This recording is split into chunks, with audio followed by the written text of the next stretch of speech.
सरकारी कर्मचाऱ्यांसाठी एक मोठी आनंदाची आणि महत्त्वाची बातमी समोर येत आहे। सध्या संपूर्ण देशात 8व्या वेतन आयोगाची चर्चा सुरू आहे।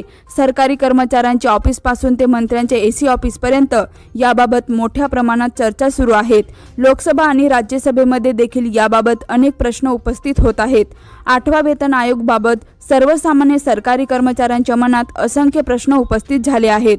नव्या वेतन आयोगात नेमके कोणते बदल होतात, कर्मचाऱ्यांचा पगार किती वाढतो, अशा मुद्द्याकडे कर्मचाऱ्यांचे बारीक लक्ष आहे। दरम्यान आता या नव्या 8व्या वेतन आयोगाच्या बाबत एक मोठं नवीन अपडेट हाती आला आहे।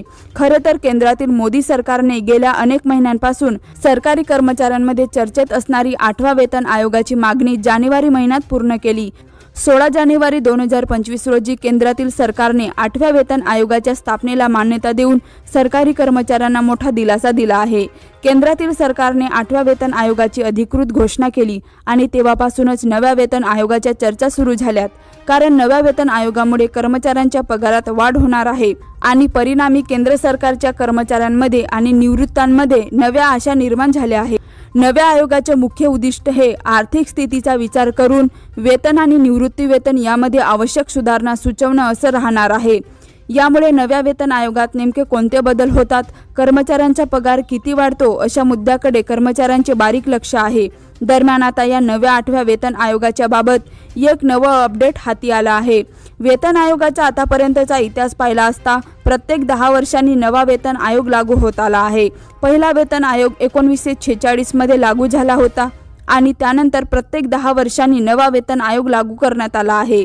सध्याचा 7वा वेतन आयोग 1 जानेवारी 2016 पासून लागू झाला होता। यानुसार 1 जानेवारी 2026 पासून नवा 8वा वेतन आयोग लागू होण्याची शक्यता आहे। तथापि याची घोषणा 2027 मध्येच होईल असे बोलले जात आहे। दरम्यान 8व्या वेतन आयोगाच्या स्थापनेला हिरवा कंदील दाखवल्यानंतर आता कर्मचारी कल्याणाच्या दृष्टीने महत्त्वाची असलेली केंद्रीय सरकारी आरोग्य योजना CGHS चर्चेत आली आहे। आम्ही आपणास सांगू इच्छितो की सध्याची CGHS योजना राबवली जात आहे। ही फक्त शहरी भागासाठी केंद्रित असून यामध्ये मर्यादित लाभार्थ्यांना सेवा मिळेल। त्यामुळे नवीन आरोग्य विमा योजना आणण्याची मागणी सातत्याने केली जात आहे। 6व्या आणि 7व्या वेतन आयोगांनीही CGHS ला पर्याय देण्याच्या शिफारशी सुचवण्यात आल्या होत्या।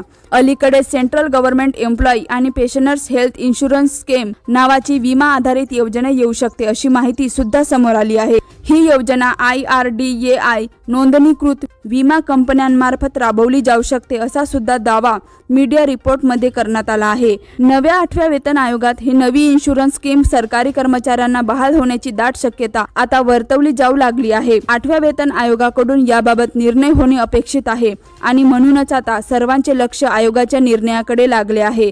त्यामुळे 8वा वेतन आयोग लागू झाल्यानंतर खरंच कर्मचाऱ्यांना लागू असणारी हेल्थ इन्शुरन्स स्कीम चेंज होणार का, हे पाहणे विशेष उत्सुकतेचे राहणार आहे।